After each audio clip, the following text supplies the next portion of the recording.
I must start this by talk by saying that I was wrong.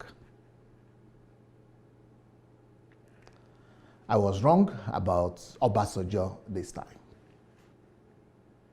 I heard about this last letter I wrote, but I just thought that this is Obasanjo again in his style.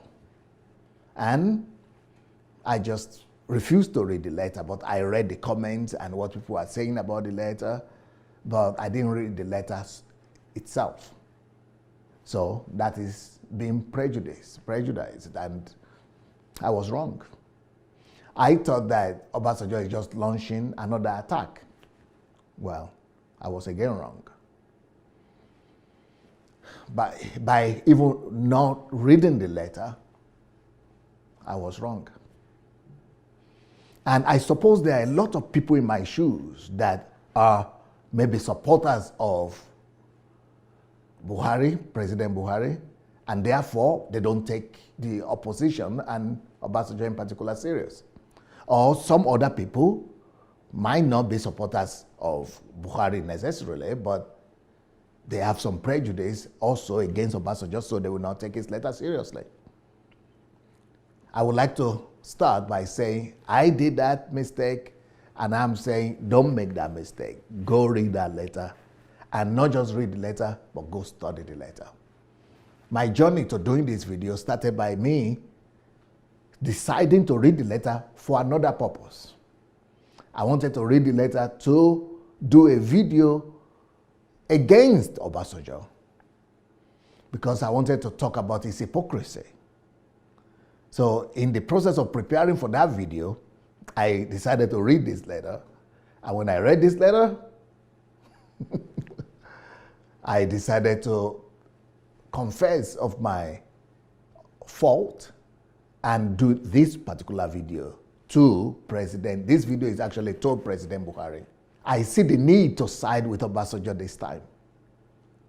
I've always maintained, people who know me know that my allegiance has always been to the truth. I've always maintained that my allegiance, yes, in the words of Isaac Newton, that Socrates is my friend, Plato is my friend, but my greatest friend is the truth. I've always maintained that position. So my allegiance is not to Buhari, it's not to APC, it's not to Osinbajo, it's not to any person, but to the truth.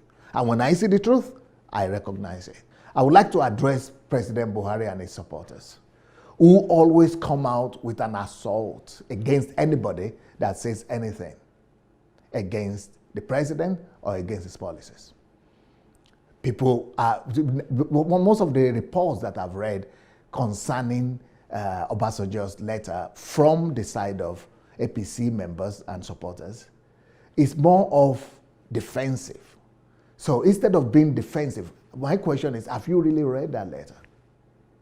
And then the president himself came out and said that people who criticize the government on the basis of the insecurity situation in the country are unpatriotic. But let me say, after reading the letter, this letter of Obasanjo that is being regarded as criticism from a lot of Buhari loyalists, I will say that no. You know who is unpatriotic? Anybody that disregards this letter from Obasanjo, he is the person who is unpatriotic. Because this letter is totally different from what most people are saying about it, that is an assault. I don't see an assault here. I think this is one of the most patriotic letters that anybody could ever write about Nigeria, about the situation in the country right now. So I would like to address the supporters of President Buhari to take their time, like myself, to study the content of that letter before launching attacks. Because the problem we have in Nigeria is also the problem of blind followership and false loyalty. And that could be a great evil, maybe the greatest evil in the country. Because if you would not see the reality, if you will not look at reality in the eyes, but you would rather just want to be loyal to your principle, then we would, we would drag the country down the rail. So we all must learn that even our enemies could teach us wisdom. Yes, a lot of people see Obasanjo as an enemy right now, but sometimes our enemies will be our biggest teachers. And our enemies, the fact that somebody is an opponent or an enemy doesn't mean that it will always be wrong. Sometimes our enemies too are right. We also must learn that our leaders that we are loyal to could also be wrong sometimes. They cannot always be right. And in this case, even though I still support President Buhari, and I see myself as somebody that believes in him, in his sincerity, in his purity, in his integrity. And that's why I want to say no, but in this question, he needs to take a different stance. And I must come out to say, my position is President Buhari must go back to that letter of Obasanjo and underline some things. Obasanjo spoke about collective thinking and dialoguing. Yes, I know what the supporters of President Buhari are thinking about this, because they are saying, well, they want to form they want to push aside the president or the government and come up with an elders council that will take over the rulership of the country. Like it's a legal way of overthrowing the country. Well, let's put that aside right now. Because of the situation, the emergency of the security situation in the country, I must admit that yes, it's time to have a collective thinking and dialoguing in the country by let's look for appropriate and adequate way to form that council. But we must find a way to sit together with some people in the country and dialogue. Let's get people from the opposition party, the elders of the country, and let's get everybody to come together and talk about the security situation in the country. We must find an adequate solution to the security challenges of the country. Now, if you feel that these people like Obasanjo and the people in PDP, they are unpatriotic or they are doing this criticism, they are doing with a mischievous intention and that they want to undermine the government, if that is what APC leadership, Obasanjo, Oshibajo, Tinubu, Buhari, if that is what you all think, okay, you can I will even agree that you disregard the opposition in the council, but let's come up with a committee or a commission or a council somehow of experts. Let's come up with a committee of experts. Let's bring maybe foreigners. Let's bring foreign experts. Let's bring even Nigerian experts from diaspora, from Nigeria, to let the country see that you are responding, not just in the traditional way that, our armed forces will deal with it. They are not dealing with it. It's been 4 years now, or 5 years, going to 5 years, that they have not been able to deal with the security situation in the country. So let's show the country, President Buhari, show the country that you are passionate about the concerns of the people. This is no more hidden, that the whole country is concerned about the security situation in Nigeria. So don't just see everybody that is talking about that as opponents or as enemies. Do something. And one of the things we could do is to bring those people who are criticizing you, bring them to the table and say, okay, give me your solution or give me your recommendations. What do you people think? What are the way forward? Let's dialogue. Because when people see that you are at least dialoguing with them, you might not even dialogue with them about reconstructing of the country or restructuring of the country and other questions, but let's just zero in on security. Let's dialogue on security. Let's have a collective thinking. Let's find let's show them that you are trying to find an appropriate solution to this. And of course, if you don't do that, President Buhari, what will happen is that the miscreants and the unpatriotic elements in the country, they will take advantage of your inaction, and they will begin to campaign. They will begin to spread misinformation and disinformation and fake news like they have been doing right now. And the internet, the Nigerian internet and Facebook is full of fake news and disinformation, misinformation. And you know who is propelling that? It's you, Mr. President. And it's the leadership of APC. You people are propelling that by your silence. Do something. Call a committee. Call the elders together. Address the insecurity in the country. Because otherwise you are fueling all this disagreement. You are fueling this disinformation. So, and part of the most deadly disinformation that's going on right now is that any little crime that happens in Nigeria right now, it is now credited to Fulani herdsmen. And because you are a Fulani man, and because the herdsmen have also done some havoc. So if you don't want all that misinterpretation to keep on going, misrepresentation to keep on going on, you need to show the nation that you are hearing them and that you are ready to do something about it. So people are desperate, guys. I mean, Mr. Tinubu, I don't know what to call you, Chief Tinubu or whatever, but please, can't you see the desperation? These are not just opponents or enemies. People are desperate and feel that they cannot have confidence in this government anymore. Don't let us lose all credibility that Mr. Buhari has. Let's tell them and show them that we are capable, that this government is capable of providing adequate security to protect the lives and properties of ordinary Nigerians. People are concerned. This is not IPOB situation right now. This is not OPC. This is not Oduduwa situation. This is a nationwide menace. If we don't address it, we are fueling organizations like IPOD and OPC, and Yoruba elders want to do their thing. The Igbo elders want to do. We are fueling disunity and disintegration of the country.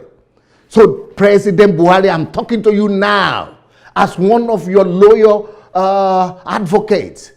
You know, I've never met you. I've never collected any money from you or from your APC or from any one of you. I've never received any help from you. But I've just believed in your integrity. And because of that, I am talking to you now as a concerned Nigerian in diaspora. Please listen to the cry of desperation of your people. Boko Haram. Let's talk about Boko Haram. I mean, you've said it many times, Mr. President, and your generals have said it many times that Boko Haram is defeated. But now that you see the insecurity around Boko Haram, you know they are not totally defeated. Let's come out and admit it. You cannot be telling the victims who have been killed or the relatives have been killed or maimed or kidnapped or raped or sold into slavery. You will not keep on telling them everything is okay when they are being raped, when they are being kidnapped, when they are being maimed, when they are being killed. I mean, show concerns. Don't just show concern by saying, oh, well, our military men are trying, or, we are trying to encourage them. No, do something beyond the ordinary. Another thing is, even though I supported President Buhari for the second term, but we still have to also admit that we have problem with unemployment. That unemployment is a national tragedy. We need emergency to be declared against unemployment. We need to declare a national emergency on two things, on unemployment and on illiteracy. How can we compete with the rest of the world when only 50% of Nigeria, less than 60% of Nigerians are even literate? We don't have human capital, because if people are not literate, there is no human capital to develop. They cannot even be developed to produce anything. And also we have our population, growth rising higher at the higher rate than our economic production and productivity. So we need to boost our economic productivity by developing our human capital. We need emergency against about human capital development, against unemployment and against illiteracy. I really want to talk right now to the APC. If you are the ruling party and you are at the helm of affairs in Nigeria, hear the cry of your people. Banditry is killing Nigeria right now, to the extent that the Yorubas used to be the most peaceful. They are maybe not the most peaceful, but they are one of the most peaceful people in Nigeria. They now are saying they are going to raise an army of 1 million people to defend themselves. Banditry is killing, and all over in the middle belt, they have suffered so long, and they have been so quiet. But even now, they are saying that it is the Fulani S-men that are taking over their farm and their land, everything. So even the president's state, Katsina, everywhere, banditry is taking over. And everybody is blaming it on the Fulani S-men. And eventually on the president. Let's do something urgently. Otherwise, banditry, kidnapping, armed robbery, killing is taking over your country, Mr. President. So please do something urgently. Because the unfortunate situation is that criminality is becoming the order of the day.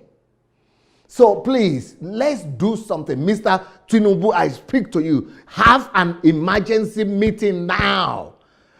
Vice President Oshibajo, you know me. I know you. I know you are a sincere person. Please hear this appeal.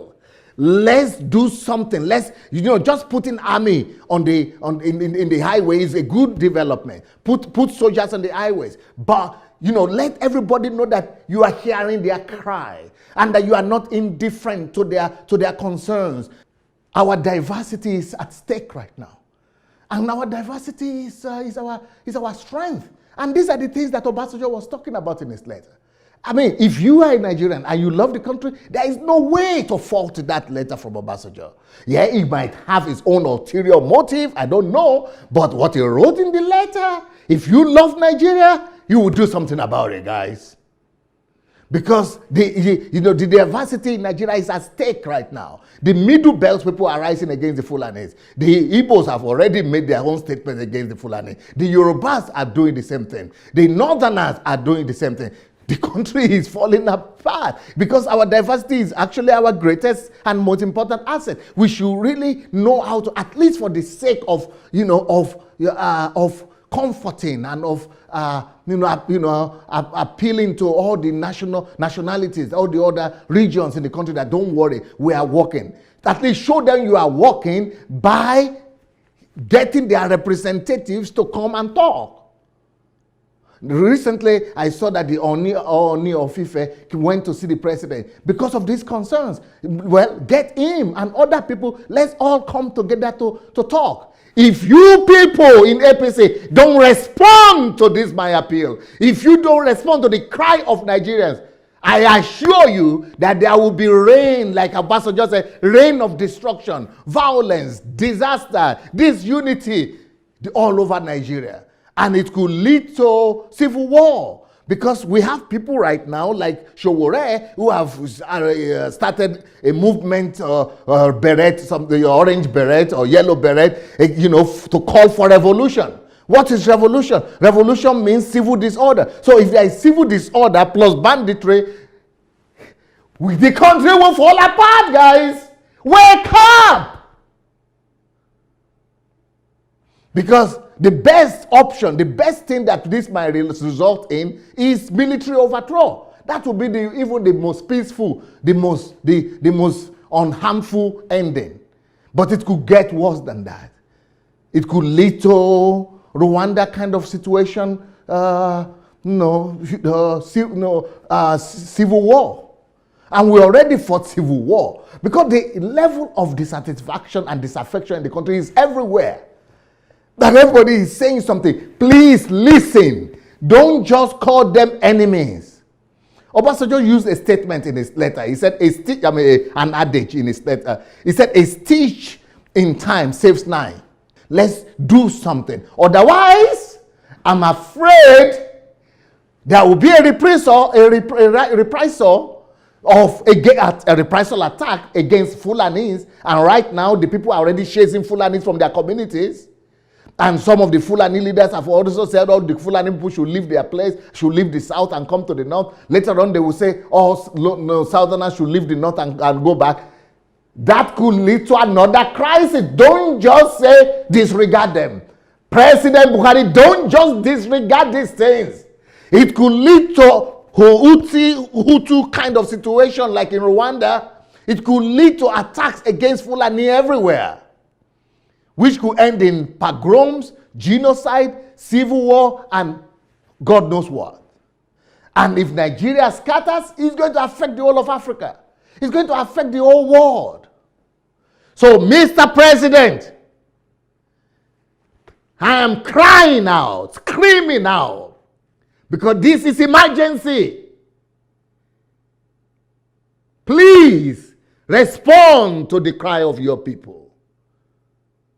You were elected on the platform of security, and now insecurity is engulfing the country. But insecurity is not the only challenge we are facing now. Unemployment, illiteracy, poverty. These are the emergency things that the president must respond to right now. Of course, I understand that some people will try to take advantage, but if more people are taking advantage because of your inaction or perceived inaction. I'm sure you are doing things, and I believe in the sincerity of the president, right? But people with evil intention are taking over because they are not seeing your proactiveness. Please, APC leadership, if President Buhari is not acting, go and act. Make him act. Oshomole, where are you? You are a man of action. Get your party to act. Tinubu, you are respected. Hey, get out and do something about this. For the love of God, church and nation. Peace. Thank you so much for watching our videos. Now, we need to spread this word, and we need to do it together. For that to happen, we need your help. Just 5 little steps that you could help us to spread the word.